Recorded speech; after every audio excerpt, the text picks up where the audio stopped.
I think clarity is a good thing in politics and life. I think transparency is a good thing in politics and life.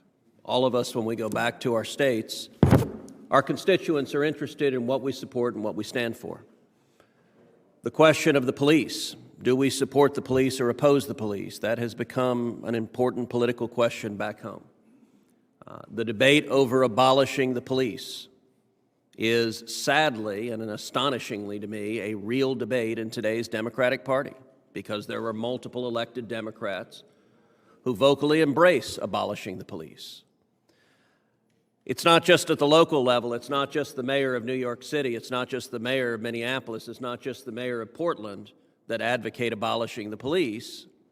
Sadly, it is now senior officials at the U.S. Department of Justice, the number 2 official at the Department of Justice, and the head of the Civil Rights Division at the Department of Justice. Both are among the leading advocates in the country for abolishing the police.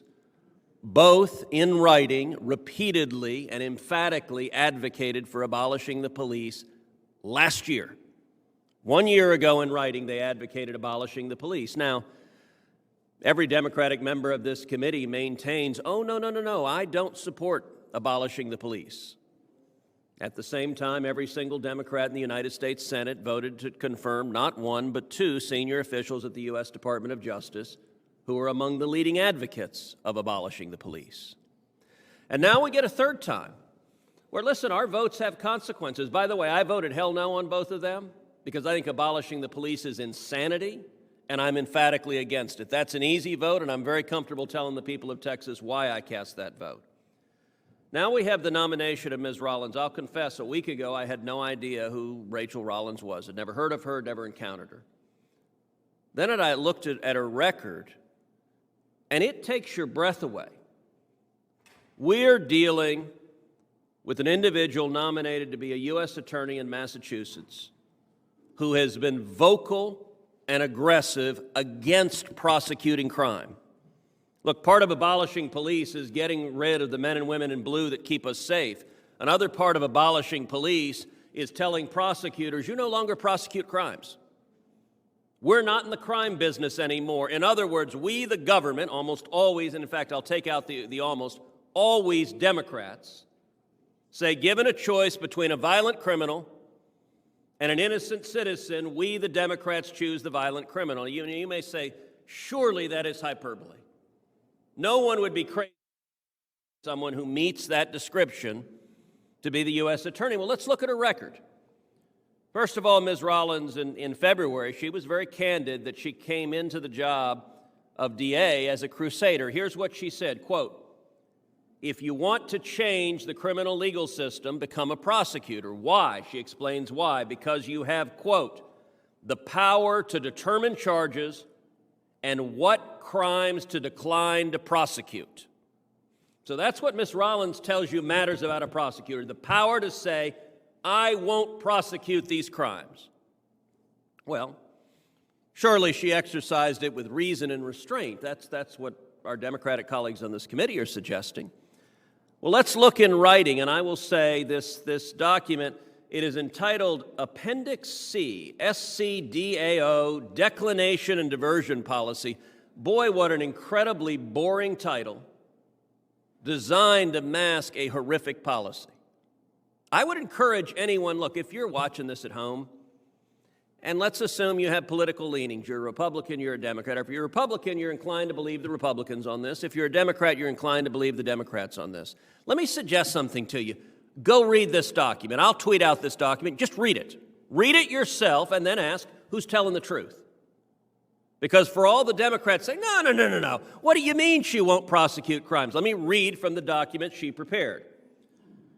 Charges on the list of 15 should be declined or dismissed pre-arraignment, so even before the proceedings start, without conditions.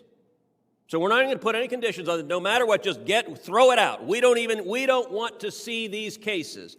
And in fact, the next sentence says the presumption is the charges that fall into this category should always be denied. Always. So no wiggle room of, oh, just in some cases. Always is what she wrote, even when attached to another charge.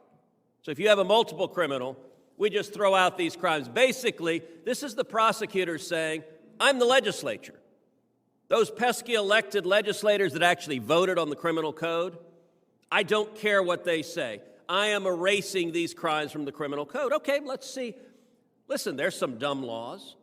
You know, maybe what she's erasing, I'll tell you, in Texas, it is still, I believe, a crime. Senator Cornyn may be able to confirm it, to carry wire cutters in your pocket unless they protrude 3 inches or more. Now, that actually goes back to the days of cattle rustling. If you had a prosecutor who says, all right, we're not going to have an aggressive wire cutter in the pocket carrying prosecution unit, I'd be good with that. So maybe the categories of crimes that she says are no longer crimes in my jurisdiction, maybe they're that kind of thing, the stupid things.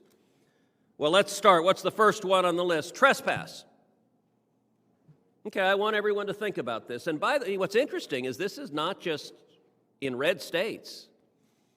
I want the people of Delaware to think about this. The people of Connecticut, the people of Hawaii, the people of California or Georgia. Do you want laws against trespass enforced in your community? Well, according to this individual that the Democrats want to make the top federal prosecutor in the state of Massachusetts, trespass is no longer against the law. Someone comes into your house, onto your property, no biggie, ain't a crime anymore. All right, what else isn't a crime? Shoplifting. You know, all of us have seen the videos, I think exclusively in Democratic cities, of shoplifters brazenly breaking into stores and stealing and stealing and stealing and running out. And why do they do it? They do it, for example, in San Francisco, because you have a prosecutor there who won't prosecute them. So you know what? Hey, I like stores where the price of everything is zero. That'd be a pretty amazing thing. Not very good for the stores, not very good for the community. But this prosecutor says there is no shoplifting. Now, if you want to steal a bunch of stuff, this is your person. If you're actually a small business owner, if you'd like to not have it open season on people breaking into your store and stealing everything in it, that might concern you. What else? Larceny. Larceny is not a crime. Remember that she said these should always be declined to be prosecuted. Larceny is on the list. What else is on the list? Disorderly conduct disturbing the police. So let me ask you, and the amazing thing is, even in blue states, in Minnesota, I promise you there are a lot of moms that are not eager to discover that if someone is drunk and screaming and trespassing on their front lawn and urinating and defecating on their front lawn in front of their children and cursing at their kids, that, hey, according to the Democrats, not a crime, won't be prosecuted, and by the way, when that person comes back to your front lawn tomorrow and does it again, it's not a crime tomorrow either. Remember, always decline to prosecute it. So disorderly conduct is apparently not a crime. What else? Receiving stolen property. So it's good news. At least she's analytically complete. The shoplifters can steal everything in the store. They can take it to the fence, and the fence can then take everything in the store.